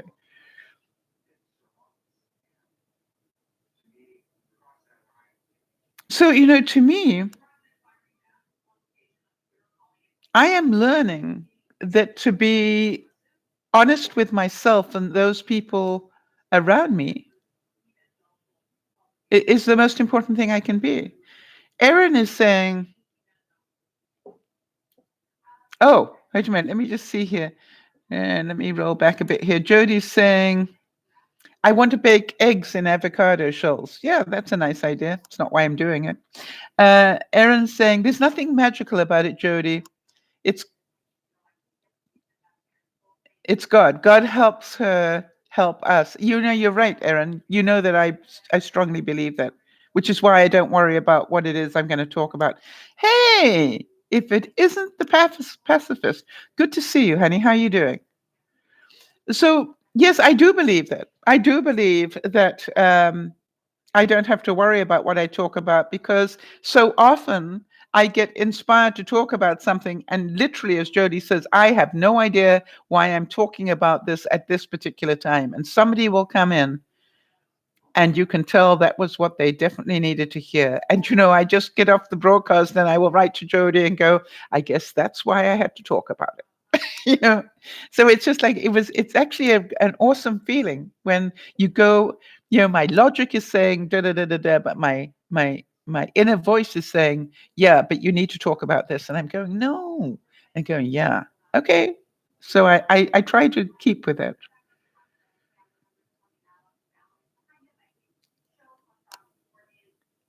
All right, so Erin's saying, I know you didn't ask permission, but if you notice, the girls did the same thing as well. None of my girls asked permission to do that, but it's totally fine. I wouldn't have it any other way. Yes, you see, to me, it was like I felt very uncomfortable talking down to you, figuratively and literally, right? So to me, I needed to be talking to you from an equal place. And I hope that makes sense. You see how selfish I am, Erin? I needed to feel comfortable and talk to you from an equal place. I didn't wish to talk that. It's all about me, right? Well, pacifist, the most important thing that you can do in my world is to come in when you feel like it and know that we will still be here. You see, that to me is the very essence of why I do what I do. Brené Brown said authenticity is the daily practice of letting go of what we think we're supposed to be and just embracing who we are. You see, I had to forgive myself for being human yesterday and letting the stress get to me yesterday. And the reason that I felt that I was being unfairly treated in some level was probably because I was. But it wasn't going to help me finalize the sale or the purchase of my home. What would you remember what we keep saying? And every week I show you more examples, and it's important that you see that. Okay? Because that's what I realized. I just took my own advice and went, I was busy and all the, possibly this is that they knew and they covered it up, and I was going on the hamster wheel full tilt, but it was all emotion. Because I kept saying to myself, and thank goodness I did, I cannot prove it, which would have made it a fact, right? It would have made it real, right? I cannot prove it, but this is what I believe. And I'm going, think about those words, Sal. Listen to yourself. This is what you believe. And you are choosing to believe that. So what if you choose to believe differently? Yeah, but everything tells me that. I went, yes, but what if you chose to believe differently? And I kept slowing the hamster wheel down until eventually I asked myself the one question: what do you need to let go of to buy your house? That's what I asked myself. Stop. What do you need to let go of to buy your house and have it, finalized? And there were a number of things. Can any of you think of them? Okay, I always have problem taking it. With arthritis, it's difficult to get the caps off. All right, one was my judgment, my fears, my expectation of others. The list goes on and on. Yeah. Thank you, Jody. Jody said anger wasn't doing me any good at all either. Entitlement. How about entitlement? I deserved better from them. The list went on and on.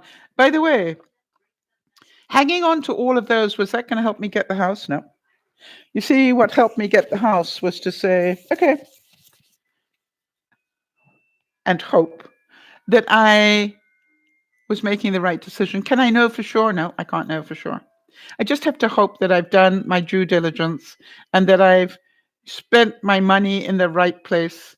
By the way, how many of you, I started with this, but how many of you can see that spending the money to have a proper assessment done was not a waste of money, right?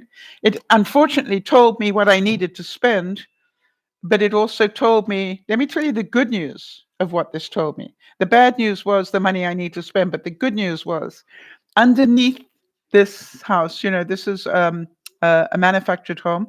Underneath it was perfectly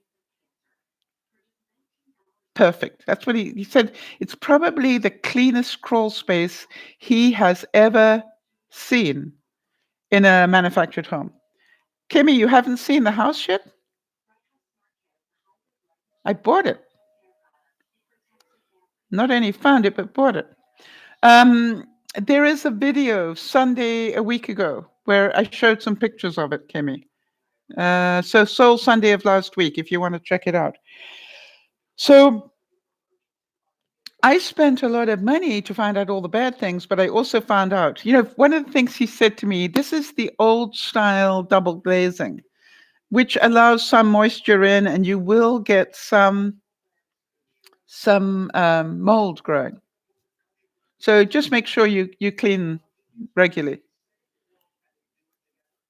And I went, what's regularly? Every week? That I've got to take these windows apart and clean them? He said, no, once a year. And I went, oh, okay. I don't know about you, but that, it was like, oh, that's good. I'd probably do that anyway. So, he said the deck is, really good, but probably, don't want to have, more than 40 people on it or something. I don't know how he worded it, but, it was just like there were some incredibly good things about the place. And he said unequivocally that's difficult to say, that as manufactured homes go, it was probably one of the best he'd seen for its age. He said, it's in incredibly good shape. So, you look at it and you go, there were a lot of good things. The fact that I need a new roof, a new furnace, a new was just reality. I didn't want to hear that reality. But it's fact. And I just got to, do what I need to do. So the point that we're saying about imperfection is look around your life, your friends, and your thinking. And if you are still a human being, the chances are your life is not perfect. Your friends are not perfect. And you and your thinking are not perfect. But you know something? It is really important that you enjoy your life anyway. Every single day.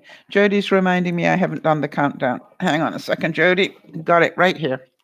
Let me just unplug that and give you the countdown, people. All right, here we go.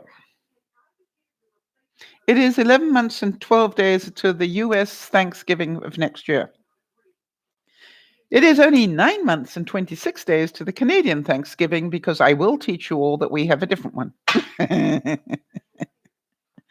For those of you who, like me, try to ignore winter, Easter is only 3 months away and 23 days. Spring is a mere 90 days away.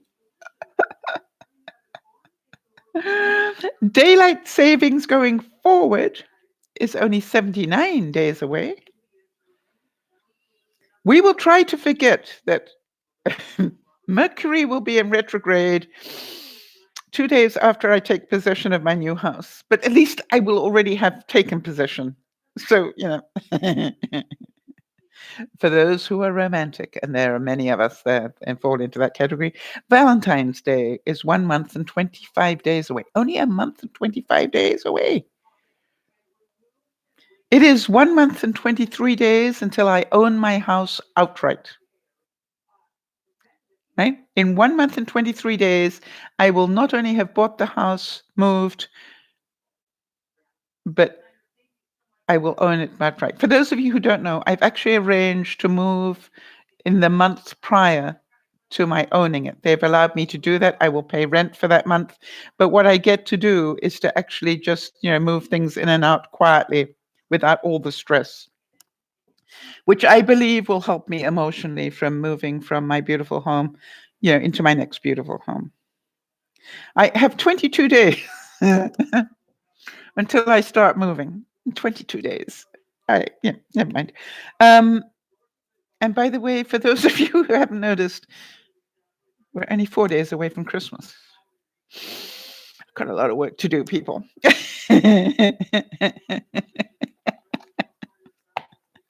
However, look at the positive of it.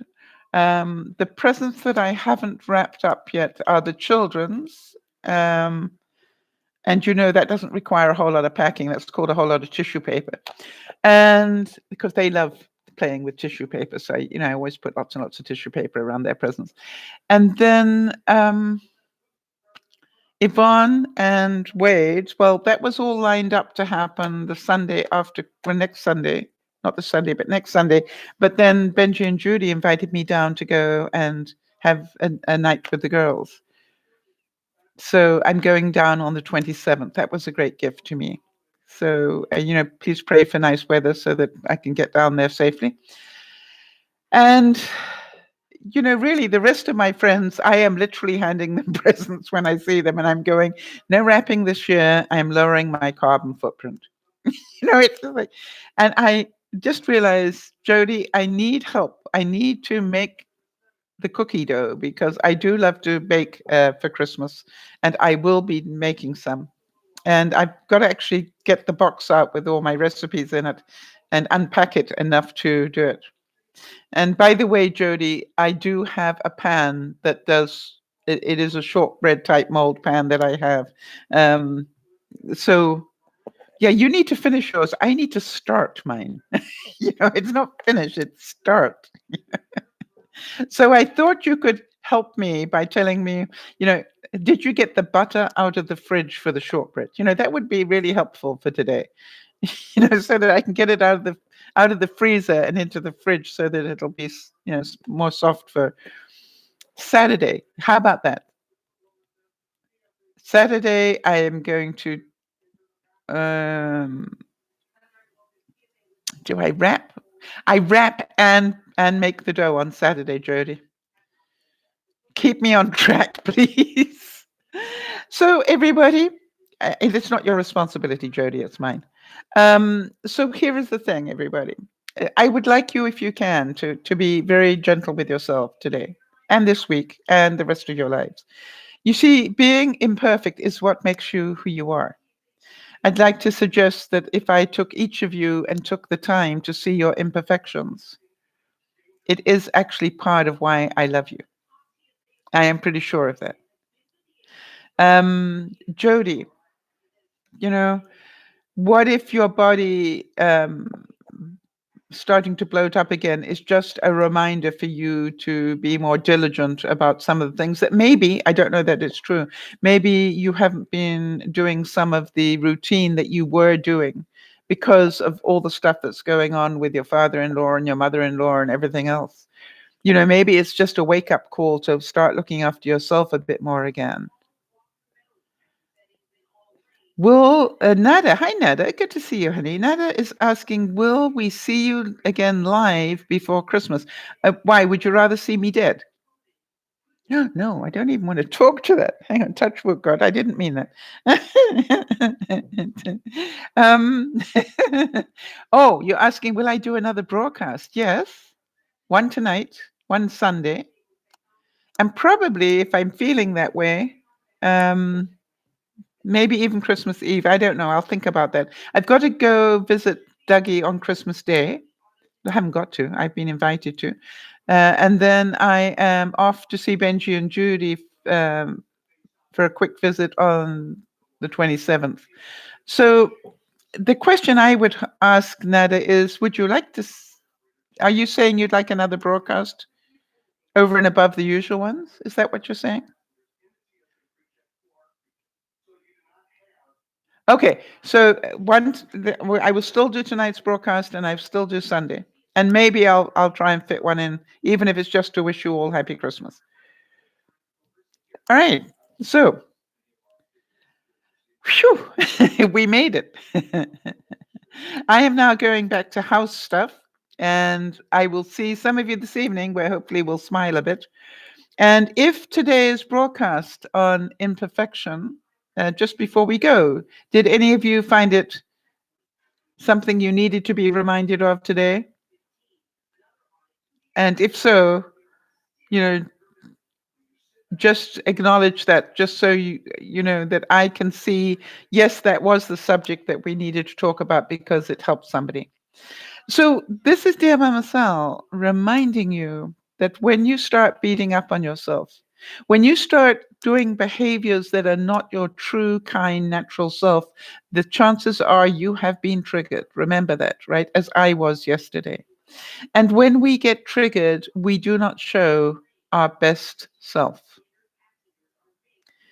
And I like to look at those moments and then go back and go, okay, what triggered me and why? Because I got triggered unconsciously and then reacted. And it took me a while to get control of that. And I'm pretty sure if you start looking at that, whenever you behave in a way in which you are not proud necessarily, then just go back and look at it and go, okay, there was a good reason why I got triggered. What was it? And, if you can keep doing that and look back and go, at what point did I start to get angry? And I know exactly when I started to get angry. It was when they wouldn't come down that extra $5,000 to get the sale. And then I felt manipulated and I felt duty bound to come up the other 5. But there is also truth in the fact that I could have walked away and said, your choice, I walk. And quite honestly, when I talked to Benji about it yesterday, and he said, come up with a price that you think is fair and stick to it. Well, I didn't stick to it, but I'm okay with it. I went up the 5. And does that make them better negotiators than I? Maybe. I don't know, but I'm not going to judge it. I just know it was not worth $5,000 to lose it. So I agreed to the price. All right, everybody. So be kind to one another, which is why we all meet up. But please, please, please, like myself, remember you are an imperfect person. And therefore, the number one person to be kind to, especially at Christmas time, is yourself. This is DearMamaSal saying thank you so much for taking the time to share with your stories with everybody so that they can see they are not alone. And thank you so much for sharing your time with me. To all of you, a big hug. Stay calm. It's just Christmas. And it is meant to be the season to be jolly, not frustrated and overstressed. We'll see you this evening, and hopefully we will get a smile. This is DearMamaSal saying bye-bye for now.